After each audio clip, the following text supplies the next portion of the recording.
Welcome to the Inside Scoop Live podcast, where indie authors get personal about their books, their writing, and their passions. I'm your host, Sherry Hoyt. Join me for some lively conversations with debut indie authors and seasoned veterans alike. It's a great place to find your next amazing read or even get inspired. So sit back and enjoy the show and let me know what you think. Hi, everyone. Today I'm talking with Paulette Boudrot about her debut literary translation, Boston, My Blissful Winter. It's a fictionalized memoir of the author Alain Boudrot, containing a series of 12 short stories reflecting his appointment in Boston during the 1980s as Consul General of France. Before we get started, here's the inside scoop on Paulette. Paulette Boudrot earned a B.S. in education from Bridgewater State University, an M.A. in French Language and Literature from Middlebury College in Vermont, and a diploma in 20th century French literature from the Sorbonne University of Paris as a Fulbright scholar. Paulette taught French and ESL in elementary schools, colleges, and universities in Massachusetts and Rhode Island. In the 80s, she transitioned from education to administration at the French Cultural Services at the French Consulate in Boston. In 1995, she founded PLJ Administrative and Business Solutions, outsourcing administration and project management for small to medium-sized companies. The French government honored Paulette as a Chevalier in the Order of Academic Palms in 2010. Paulette is an active member of Rotary International, the Boston-Strasbourg Sister City Association, the Sandwich Arts Alliance, and the Société Francophone de Cape Cod. She currently resides on Cape Cod, Massachusetts. Boston, My Blissful Winter is her debut literary translation. To learn more about Paulette Boudrot and her work, visit her website at pauletteBoudrot.com. Well, hi, Paulette. Welcome to Inside Scoop Live. Hi, Sherry. Thank you for inviting me. Absolutely. Why don't you kick us off by telling us a little bit about the book, Boston, My Blissful Winter? Well, Boston, My Blissful Winter, Memories of the 1980s, is 12 short stories about a young French banker who's experiencing Boston for the first time. He's an intern in a downtown bank in the 80s, and as he seeks to overcome his solitude, he visits many different places, and he mingles with people from different aspects of society. For example, he goes to the city's concert halls, jazz clubs. He goes into businesses, works with businessmen. He goes to different museums, cafes, theaters, antique shops. He dines in fine restaurants such as the Ritz and local diners such as the Blue Diner. And he rubs elbows with people from different aspects of society, Brahmins, academics, a struggling musician, a librarian, and many others. But throughout the book, the stories and the places are described through very detailed and vivid descriptions of winter. So there are a lot of descriptions, and the author does make it come alive. Mm-hmm. I know that the author was a world traveler. What inspired him to write this book about Boston in particular?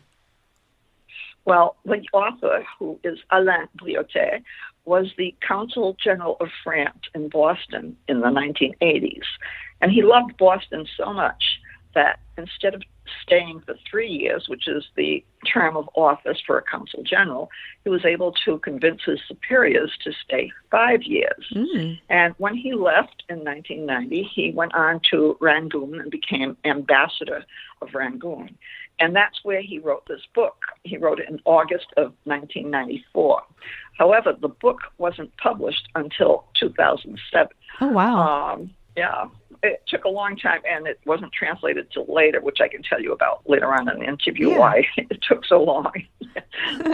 It's a memoir, but it's fictionalized. The 12 stories are fiction. And the reason that he made it fiction, because as you know, there are often liability issues when you write about people who aren't in the public domain.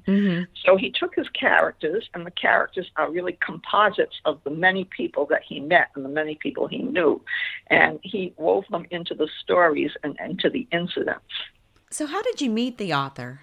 I met the author in the 80s when he was at the French consulate, and I was working in the French Cultural Services at the time, and that's a division of the French consulate.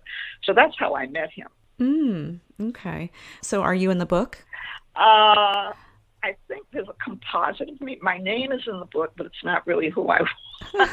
So as I said, it's a composite. Everything is a composite. Even the stories are composite. The incidents and the stories are composites of different incidences, and he kind of combined them together. So you really, unless, he's the only one who knows what's true and what's fiction. Ah, right. I've always, I like fictionalized memoirs because I feel like it adds a bit of, just storytelling to the story. Right, Yeah. I've always found that interesting. Yeah. Yeah. Now, Boston, My Blissful Winter is your debut literary translation. How and when did you make the decision to translate the book from French to English? Well, as I mentioned, the book was written in 1994, and it was published in French in 2007. And Alain asked me in 2007 if I would translate the book or if I knew anyone who would translate it. Mm-hmm. But at the time, I had started my own business. And of course, there was no way I had either the time or the energy to take on a translation project. Mm-hmm. So throughout the years, we would meet once in a while if he was in Boston or if I was in Paris. Fast forward, and now it's 2014, and I've been retired for a few years. So I asked him, did you ever find someone to translate your book? And he said, no. I said, well, I'd like to try just to keep up with my French language skills. And he said, well, do the first chapter and send it to me, which I did. And he replied, continue. Oh. So that's how it started. Did you know what you were getting yourself into? No, I did not know. And I don't think he knew either, Right. So from that point on, we started working on the book very closely. So I would sit here on the Cape and translate, do one chapter, and I would send it to him, and he'd look at it, and everything was through email. So he would make some comments, and he would, make some changes, and we would go back and forth. And of course, it not only, for me, I had to be writing in French to him because he does understand English, but he prefers to do everything in French. So I was improving my written skills Absolutely. in French, not only in English. So I would send him a chapter and it would go back and forth. And we did this quite a bit until the book was almost finished. And I was at that point when I received a notice from Middlebury College. I have my master's from Middlebury. Mm-hmm. And they hold the well-known Bread Loaf Writers Conference every year. And this particular year, they were having their very first Translators Conference. Oh. So I applied for the workshop session, and I submitted a portion of my manuscript, and it was accepted. Well, guess what? All the work that we had done was a literal translation when it should have been a literary translation. Oh, well, can you tell us the difference? Yes, yes. There are many challenges between the two. And first of all, you have to know who your audience is going to be and who your reader is going to be, who you're translating for. So this book was translated for an American audience in American English, for example. If it were translated for an audience in the UK, there are a lot of differences even in the vocabulary. For example, what we call a sweater, they call a jumper. But there are also many different grammatical differences between the two languages. For example, the position of the adjectives or how the verb tenses are translated. In French, there's a simple past tense, there's a literal past tense, and the literal past tense doesn't even exist in English. There's a past perfect, etc. And one of the very significant differences is the contractions. I would have readers or reviewers or even workshop editors or other translators that were workshopping my work would tell me, well, this translation is too formal.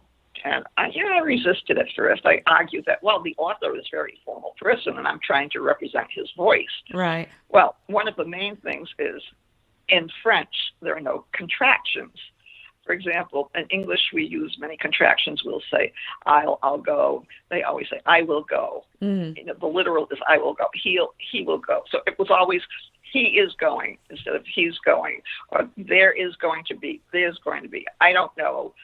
I do not know. So just to give you some more examples that are probably more specific, this is one of the stories. It's called La Fête des Rois, which is the Feast of Kings. Mm-hmm. And it's about a French war bride who came to the States with her husband, married an American soldier, came to live in the States. And now she's been here for quite a while. But they invite the young banker to dinner of the Feast of Kings, which is in January, the Epiphany. And I gave this talk to a group of French-speaking people. I had an interview with someone, and it was in French.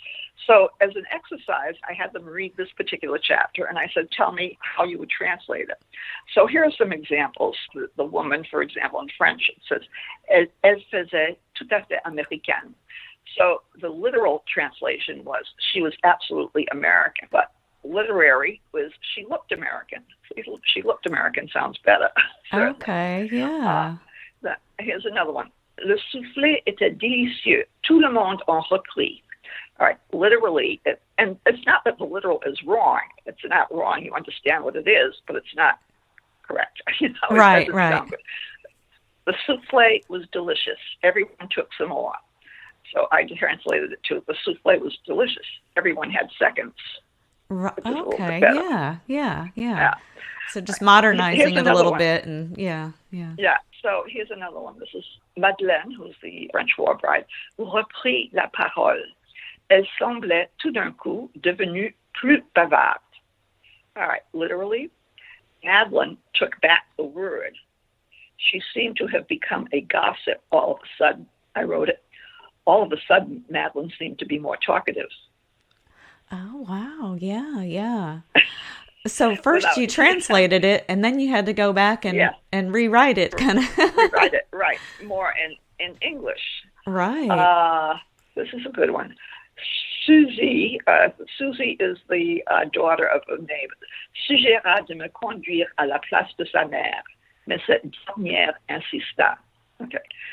Susie suggested driving me in the place of her mother, but this last one insisted. And I wrote, Susie offered to drive me instead, but her mother insisted. Yeah.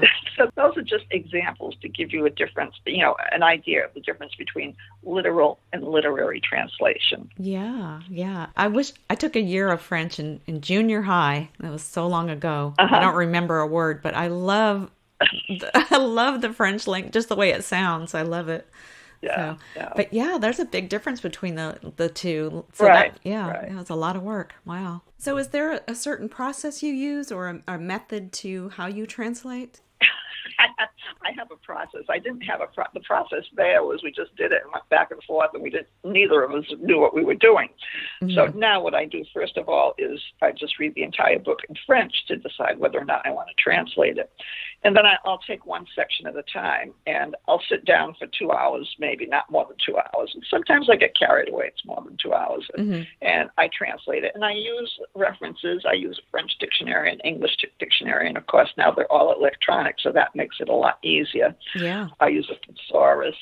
I use apps. I use translation apps called computer-assisted translation that give you the use of a word in different circumstances and different situations that help you decide how to use it, and also give you the sense that the same word can be used in many different ways. Mm-hmm. And then after I've done that section, I put it aside. I put it aside for quite a while, sometimes 2 weeks, sometimes maybe a month. And then I go back to it without referring to the French at all. And I go back to it and I read it out loud. Now, this is very helpful, because reading it out loud, you can hear things and you recognize things. You say, oh, that doesn't sound right, and you change it. And the only time I go back to the French is, now sometimes it just doesn't sound right, and other times it doesn't even make sense. What I've translated doesn't make sense. So I go back to the French to see, how did I misinterpret this? What did I do here that I misinterpreted? So that's basically the process. And then it's done. I have readers, people who look at it and critique it, and also I have other translators workshop it. There are groups of translators, and we'll get together and critique each other's work, and that's very helpful also. Yeah. So the author who speaks, well, you said he spoke some English, but was he able to read the English version? He was able to read the English version, and he read the first version, which he had worked on, I don't think he read the edited version, because between the first version that we worked on together when I went to Breadloaf and the final version, it was edited many, many different times. So yeah. he may have read certain sections, but there is one section that I know he read, and it was sort of interesting, working with him in this way to translate it. So there's one story about, it's called Lowell and Jack Kerouac. Jack Kerouac came from Lowell. And so it was very important for me to maintain a good relationship with the author, Alain Briotet, and also with my publisher, and I'll tell you about her a little bit later. But there was one incident in the whole process about publishing the book. First of all, after doing all the translating, there was finding the publisher. And once I had the publisher, that was another long process also. But at one point, I had worked with the publisher and also with an editor. She was a small company and outsourced a lot of the work. Mm-hmm. Some people I know had reread it and made suggestions and made changes. And then I worked with the editor that she had hired to work with me, and I worked through the whole manuscript with her. And finally, the publisher had the final manuscript, or what we thought was the final manuscript, and read through it. And then I get a call from her, and she said, Paulette, I'm thinking of dropping the chapter on Lowell and Jack Kerouac. And I thought, oh my gosh. I held my breath. I knew that this was the author's favorite chapter. Oh no. I thought, oh my gosh, what am I going to do? So I was quiet for a while, and I said, well, what exactly is it about that chapter? Why do you want to drop it? She said, well, I find it very confusing. She said, there are too many characters, and it's very confusing. So I thought about it. I said, well, you're right. It is confusing. There are a lot of characters, and there are a lot of different verb tenses because it's told from the protagonist, from the first person, and then he relates things in the past, and then he goes into the past perfect, and there's even a dream sequence that's in there. So I said, you're right. It is very confusing, especially because of all of the tenses. I said, let me work on it for a while. Let me do something with it. So I decided to drop the dream sequence. So in the process, I had to tell the author, I had to tell Alain that I was dropping the sequence. And he said, oh, no, that really happened. I said, well, remember, I said, this is supposed to be fiction, even if it really happened. He said, I had that dream. I said, but it's fiction, and it doesn't add to the story. So he was okay with that. So I made some changes, some significant changes, and I sent it back to her, and she called me back. And she said, well, that's a lot better, but I'm still thinking of dropping it. And I thought, oh, gosh. So at that point, I said, let me think about this. So I had a friend, knew someone who was a freelance editor through a French group that I belonged to. And I also, through another literary group, I knew someone who taught creative writing. So I asked them, I said, would you take a look at this chapter, the story, and give me your input. So they did, and both of them said, yeah, you have to make some changes here. And the freelance editor made some changes, it was great. So I sent that to the publisher. Well, the publisher loved it so much that she hired the freelance editor.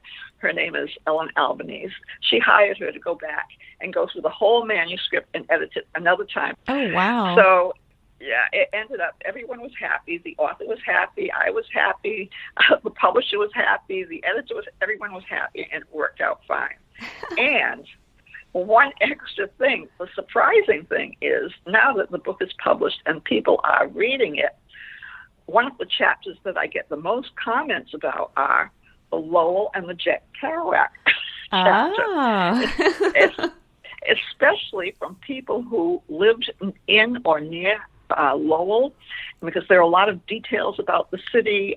There are a lot of, and they write back and they say, oh, this is what happened to that school. This is what happened to that church, or this street is named after that priest that you mentioned. And they get so excited about it. Yeah. So, we all agree that it's a good thing we didn't drop that chapter. Absolutely, So that's the story. Yeah. So you kind of you were like kind of running interference the whole time. Yes. Absolutely. Keep you on your toes. Yeah. Yeah. Right. And it was important to be, to maintain a good relationship with both the author and the publisher. So I was kind of, that was a challenge. That was one of the biggest challenges, I think. Yeah. Right. Yeah. So how did you find your publisher? Well, while I was at Breadloaf, my workshop leader had suggested that I join the American Literary Translators Association, which I did. And they have a massive database of publishers who specialize in publishing translated books. And the database also lists the genre and the type of publishing, how many pages and the language and everything. So I took that database and I wrote query letters and sent out between 20 and 30 query letters, which I had to maintain on a spreadsheet to keep track of, the responses that I got and the rejections. So anyone, if you interviewed authors or anything and asked them this question, or you know that you get a lot of rejections unless you're a genius before you get an acceptance. So I got many rejections, but 2 people did respond to me. And one of them actually called me, and she kept calling, and she was very persistent. So I was interested, and I looked up her website, and I found out that she was a Rotarian. She belonged to Rotary International. Well, I belong to Rotary International also. So I thought, well, that's kind of interesting. And I was supposed to meet her at a conference in Atlanta. She's out of Georgia. And I got sick, and she had a commitment, couldn't stay for the whole time, so we never met. But then what happened is I had to stop. This was around 2014. I had to stop and not work on it for about 2.5 years because I took on a commitment with Rotary International as an aide to a district governor. And that was a major commitment that took about 2.5 years. So I said, I'm just going to put this aside. And I told her, because she was a Rotarian, she understood. I said, I'm just going to put this aside for a couple of years until I finish this commitment. Well, meanwhile, in the back of my mind was, well, she's just a small publisher. I'm not, I'm going to try and get a bigger publisher, a better known publisher. So, by the way, her name is Lucinda Clark, and she's the owner of PRA Publishing Company out of Georgia. So, I love Lucinda. So yeah. Yes. Yeah. So what happened was after 2.5 years, I was ready to start looking for another publisher. But before I even got started, I got a phone call from Lucinda. And I thought, oh, my gosh. So she is very persistent. And at that point, I said, all right, we talked and negotiated a contract. Because at that point, I just didn't feel like starting the whole process over again and looking for another publisher. So what happened as a result, we have become very good friends and through the whole process. She was a very good communicator. She had people working for her, very attention to a lot of details, as you can see with that Kerouac story. One of the main things that I was very impressed with was that even before the book was fully edited, in that whole process, she had me prepare a publicity plan. And this was pretty extensive, and the both of us would use it. Well, the book was published in September of 2020, so it's not even a year yet. And, well, the pandemic is one reason, but we haven't gone through. I have many more areas to hit on publicizing the book and trying to get it out there. And that was really impressive to me. But during the pandemic, we just spoke every week. We had a Zoom meeting every week, and we would talk about the progress of marketing the book and publicizing it. And so I ended up being very, very pleased with my small publisher, PRA Publishing. And she's not that small. No. No, it's not that small. But it worked out to be very, very, very good. Yeah. Wow. So from the time you were asked to do the translation from the author to the final publishing date in 2020, September, how long was that? Right. It was a total of 5 years. But as I mentioned, I took 2.5 years off. Where I didn't do anything at all. Yeah. Well, So I would say it was about 2.5 years. Yeah. That's not too bad at all. Yeah. Considering all you had to do. I mean, it wasn't just a simple, I wrote this book, let's publish it. No, it was, Right.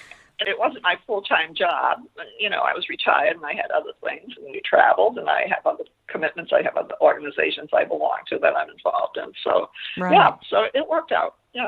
Yeah. Is there one thing you learned through the process that you wish you had known beforehand? Well, we talked about the difference between literal and literary translation, but there was something else during the whole publishing process, looking for a publisher.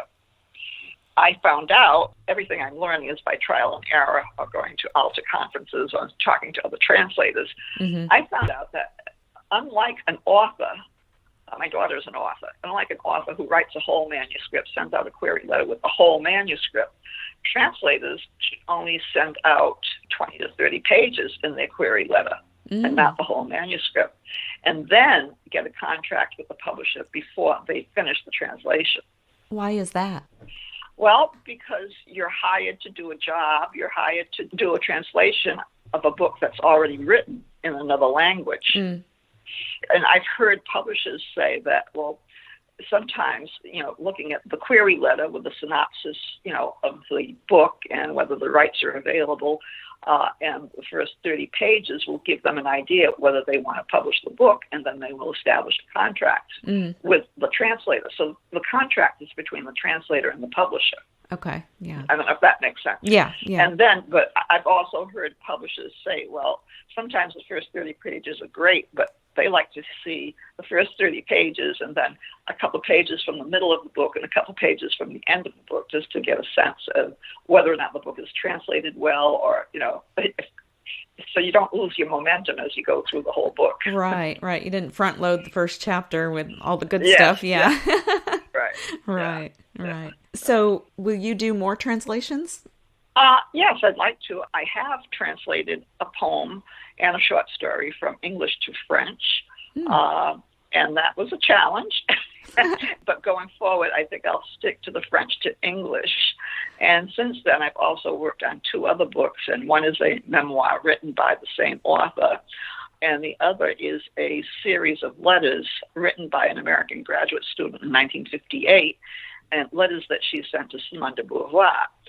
And I'm always looking, not looking, but if something comes up, I look into it. I would like to translate stories I can relate to. If there's something that I can relate to, or if I have a connection with someone, or if I know the author, or have some kind of a connection. For example, the letters that I'm working on now, translated and sent to Simone de Beauvoir. Well, that French interview that I did, the interviewer is the daughter of the woman who wrote those letters. So that's how I got to know about that. So there's that connection that makes it a little bit more interesting for me. Right.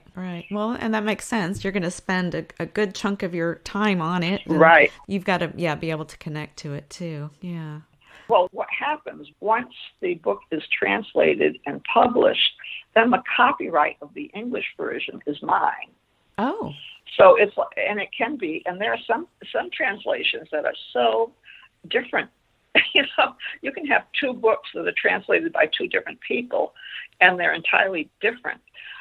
An example can be Madame Bovary, that was made into a movie, and that was translated many, many years ago, but then the recent translation is completely different. So each one of those belongs to the person who translated it. The copyright belongs to those people. So it's like their story, their creation. It's not their full creation, but their adaptation is their creation. Right. Yeah, that's interesting how that works. Yeah. So where can readers learn more about Boston, My Blissful Winter?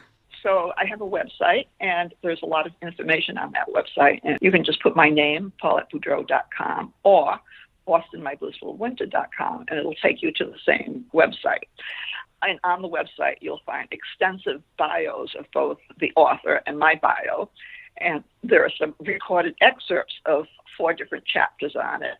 Oh, and nice. Reviews of the book. I've got all the reviews I have. There's a Kirkus review on there. There's a Reader Views review. And as a matter of fact, I just got a 5-star rating on that, which I was very pleased about. There's a list of events, both past and upcoming events, and many of them are recorded, so you can listen to them. There's a community access TV interview, and that one has a different twist because the interviewers there were two interviewers. Both of them had already read the book. So there was a lot of focus on each chapter and analyzing each chapter and their impressions of each chapter. So that was kind of different. Yeah, that's nice. Yeah, and you can view them on the website because they're all, there's links to all the interviews. Some are done at the library, public library, et cetera, few libraries, and those have a PowerPoint. And in the PowerPoint, there are pictures of places in each chapter, and I give a synopsis of each story as I'm going through it. So you can view those and get a better sense of the book and what is included in the book.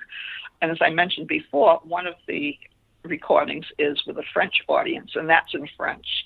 And that was interesting because that's the only one I actually did in French, and that was a little challenging. Yeah. And also where you can purchase the book. So if you want a signed copy of the book, if you want me to sign the copy as the translator, you would just contact me at pauletteBoudrot@gmail.com. Or you can purchase them in the usual venues like Amazon and Barnes & Noble. And there are a lot of Massachusetts places that you can purchase it. This Labor Day weekend, my daughter is an author. She has 3 books that she published, and she's coming, and we sell our books together. So that's a lot of fun. How fun, We'll be at the Falmouth Rotary Craft Fair on Labor Day weekend. And then there are other bookstores in Massachusetts, such as 8 Cousins in Falmouth, the Market Street Bookstore in Mashpee, Booksmith in Brookline, Massachusetts, and in Worcester there's the Tide Pool Bookshop. Or you can request the book at your local library. And if enough people request it, then if your book club wants to read it, then the library will usually get it for your book club, and they'll put it in the library. But it could be in lots of libraries also. Nice. Well, Paulette, thank you so much for joining us today. It's been a real pleasure learning more about you and your work. Well, thank you for inviting me and for giving me the opportunity to share my experience with you and your audience. Thank you for joining me today for my interview with Paulette Boudrot about her literary translation, Boston, My Blissful Winter. For more information about Paulette and her works, visit her website at pauletteBoudrot.com. And be sure to check out our other interviews on InsideScoopLive.com.